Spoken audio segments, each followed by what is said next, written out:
जय हिंद दोस्तों। स्वागत है आपका हमारे इस YouTube channel study with Jaydeep में। दोस्तों, हमने पिछले 2 वीडियोज में भारतीय संविधान के नागरिकता नामक चैप्टर जो भाग 2 में है, उसके पिछले 2 वीडियो में हमने 20 क्वेश्चन जो है सॉल्व कर लिए थे। 20 क्वेश्चन हमने करा दिए थे। अब आगे है 21 क्वेश्चन नंबर 21 से हम आगे आपको कराएंगे अभी भाग 2 में। भाग 2 से आज भाग 2 का लास्ट दिन है, जो है नागरिकता से जितने भी क्वेश्चन बन सकते थे हमने वो सब करा दिए हैं आपको। आज लास्ट क्लास है नागरिकता की। उसके बाद हम कोई और चैप्टर उठाएंगे और उसके सभी क्वेश्चन जितने भी प्रश्न बन सकेंगे उस चैप्टर से, उसके सभी प्रश्न हम लोग सॉल्व कर रहे होंगे। ठीक है, चलिए देखिए यहाँ पे भाग 2 आज नागरिकता संबंधित प्रश्नों को हम लोग करेंगे। ठीक है, आज लास्ट क्लास होगी नागरिकता की, फिर हम कल नए चैप्टर की ओर बढ़ेंगे। ठीक है, चलिए चलते हैं क्वेश्चन की तरफ। क्वेश्चन नंबर 1 है हमारा। देखिए क्या है क्वेश्चन नंबर 1, पढ़ते हैं। संविधान द्वारा प्रदत्त नागरिकता के संबंध में संसद ने एक व्यापक नागरिकता अधिनियम कब बनाया?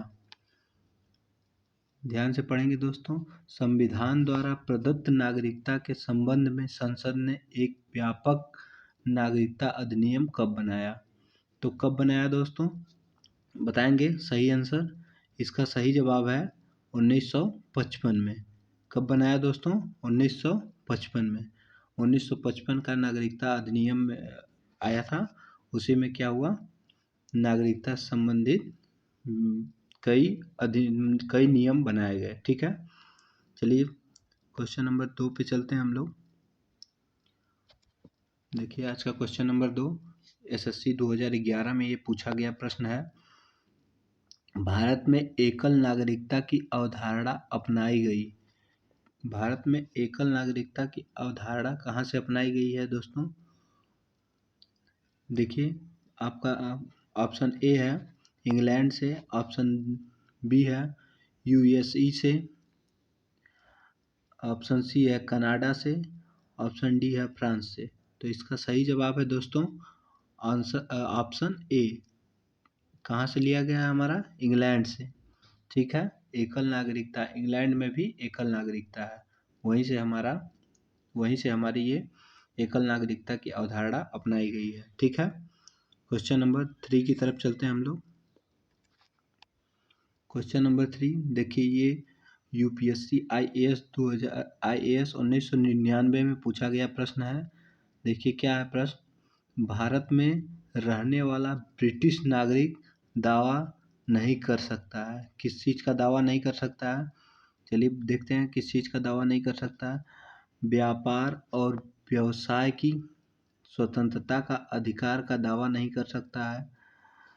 कि ऑप्शन बी है हमारा विधि के समक्ष समान समता के अधिकार का दावा नहीं कर सकता है। कि जीवन और व्यक्तिगत स्वतंत्रता की सुरक्षा के अधिकार का दावा नहीं कर सकता है, या फिर धर्म की स्वतंत्रता के अधिकार का दावा नहीं कर सकता। इसका सही आंसर है दोस्तों ऑप्शन ए। कोई भी ब्रिटिश नागरिक जो है वो भारत में व्यापार और व्यवसाय की स्वतंत्रता का दावा नहीं कर सकता। ठीक है, उसके बाद नेक्स्ट क्वेश्चन पे चलते हैं दोस्तों। नेक्स्ट क्वेश्चन है हमारा, किस देश में दोहरी नागरिकता का सिद्धांत स्वीकार किया गया है? किस देश में दोहरी नागरिकता का सिद्धांत स्वीकार किया गया है? किस देश में दोहरी नागरिकता है? तो इसका सही जवाब होगा, बताएंगे दोस्तों, भारत, कनाडा, ऑस्ट्रेलिया, उसके बाद संयुक्त राज्य अमेरिका। तो इसका सही आंसर है संयुक्त राज्य अमेरिका। संयुक्त राज्य अमेरिका में दोहरी नागरिकता है। वहाँ पे अगर आप एक स्टेट में रहते हैं तो उस स्टेट के भी नागरिक हैं और उसके बाद देश के भी नागरिक हैं। ठीक है, तो आप एक स्टेट से दूसरे स्टेट में जाते हैं तो आपको वो एक स्टेट की नागरिकता रद्द करके दूसरे देश में आपकी नागरिकता दी जाएगी। ठीक है, वहाँ पे दोहरी नागरिकता। आप अमेरिका के तो नागरिक हैं ही, साथ साथ जिस स्टेट में रहते हैं वहाँ के भी नागरिक हैं। ठीक है, वहाँ पे दोहरी नागरिकता का प्रावधान है। ठीक है, चलिए तीसरे क्वेश्चन पे चलते हैं दोस्तों, सॉरी पांचवें क्वेश्चन पे अपने चलते हैं दोस्तों। पांचवा क्वेश्चन हमारा क्या है, नागरिकता निम्न में से किन विधियों द्वारा प्राप्त की जा सकती है। किन विधियों द्वारा नागरिकता प्राप्त की जा सकती है बताएंगे। देखिए, पहला है जन्म, दूसरा आनुवंशिकता, तीसरा पंजीयन द्वारा और चौथा अनुरोध द्वारा। इसका आंसर बताएंगे दोस्तों, किस किस से हम लोग नागरिकता ग्रहण कर सकते हैं।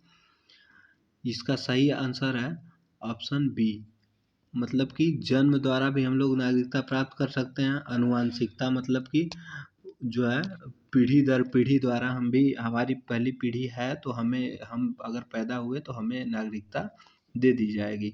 ठीक है, और तीसरा है पंजीयन द्वारा, रजिस्ट्रेशन द्वारा भी हमें नागरिकता मिल सकती है। अनुरोध द्वारा हम नागरिकता प्राप्त नहीं कर सकते हैं। ठीक है, तो इसका सही आंसर है ऑप्शन बी। ठीक है, चलिए अगले क्वेश्चन पे चलते हैं दोस्तों। अगला क्वेश्चन देखेंगे, अगला क्वेश्चन क्या है हमारा,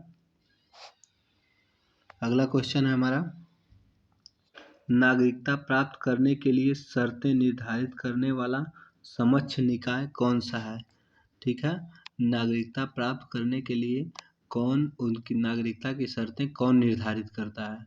तो इसमें से कौन निर्धारित करता है, चुनाव आयोग निर्धारित करता है कि राष्ट्रपति की संसद या फिर संसद और विधानसभाएं। हमारा जो है नागरिकता संबंधित कोई भी निकाय जो है शर्तें कौन निर्धारित करता है, हमारा संसद निर्धारित करता है। कौन निर्धारित करता है, संसद। ठीक है, इसका सही आंसर होगा ऑप्शन सी। ठीक है, चलिए नेक्स्ट क्वेश्चन पे चलते हैं। नेक्स्ट क्वेश्चन है हमारा, देखेंगे, भारत का एक नागरिक अपनी नागरिकता खो देगा यदि वह, देखिए शर्तें दी गई हैं, क्या क्या क्या शर्तें हैं। देखिए, भारतीय नागरिकता का परित्याग करता है तब ठीक है भाई, भारतीय नागरिकता का परित्याग करेगा तो हम अब नागरिकता खो ही देगा। उसके बाद स्वेच्छा से अन्य देश की नागरिकता प्राप्त करता है, अपने हिसाब से वह अपने दूसरे देश की नागरिकता, मतलब अपनी मर्जी से वह दूसरे देश की नागरिकता प्राप्त कर लेता है तो उसकी नागरिकता खत्म कर दी जाएगी। ठीक है, और उसके बाद तीसरा क्या है, किसी अन्य देश के नागरिक से विवाह करता है। अगर किसी अन्य देश के नागरिक से विवाह कर लेता है तो उसकी नागरिकता रद्द नहीं की जाएगी। ठीक है, वो अपनी नागरिकता नहीं खोएगा। और सरकार की आलोचना करता है, सरकार की आलोचना करने पर भी वो अपनी नागरिकता नहीं खोएगा। ठीक है, तो इसका देखिए ये ऊपर के एक और दो शर्तों से क्या कर सकता है, अपनी नागरिकता को वो खो सकता है कोई भी व्यक्ति भारत का। ये देखिए यूपीपीसीएस 2018 में पूछा गया प्रश्न है, तो इसका सही आंसर होगा केवल एक और दो, केवल एक और दो, मतलब option C, option C is the correct answer. ठीक है, चलिए नेक्स्ट क्वेश्चन पे चलते हैं दोस्तों।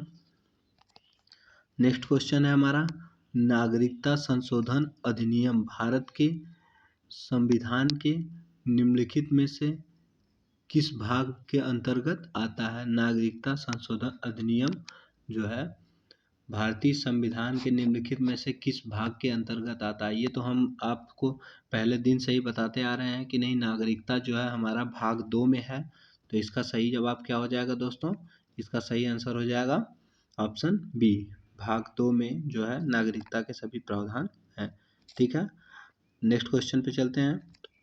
नेक्स्ट क्वेश्चन है हमारा, निम्नलिखित में से कौन सी शर्त भारत की नागरिकता प्राप्त करने के लिए नहीं है। कौन सी भारत की नागरिकता प्राप्त करने के लिए नहीं है। अधिवास, मतलब बहुत दिनों से आप भारत में रहते हैं तब आप नागरिकता प्राप्त कर सकते हैं। और वंशाक्रम से भी नागरिकता प्राप्त की जा सकती है, पंजीकरण से भी नागरिकता प्राप्त होती है। यहाँ पे सही आंसर होगा इसका सही आंसर होगा संपत्ति स्वामित्व। इसका सही आंसर दोस्तों क्या होगा, संपत्ति स्वामित्व।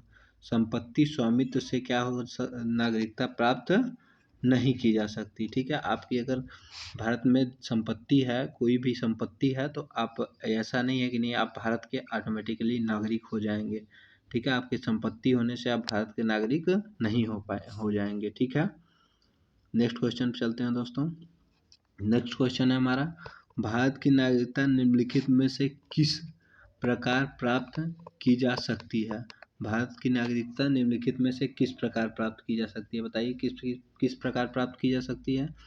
देखिए, जन्म से, वंशानुक्रम से, देशीकरण से, उपयुक्त सभी।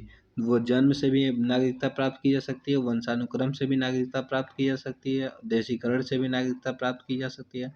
अर्थात इसका आंसर क्या सही होगा दोस्तों? उपयुक्त सभी तरीकों से क्या हो सकता है? नागरिकता प्राप्त की जा सकती है। तो आज का ये लास्ट क्वेश्चन और ये नागरिकता का लास्ट क्वेश्चन है। नागरिकता से जितने भी चैप्टर नागरिकता चैप्टर से जितने भी क्वेश्चन बन सकते थे हमने सब करा दिए। ठीक है, तो मिलते हैं दोस्तों अगले वीडियो में। ठीक है, तब तक के लिए जय हिंद, और चैनल को सब्सक्राइब करें, वीडियो को लाइक करें। जय हिंद।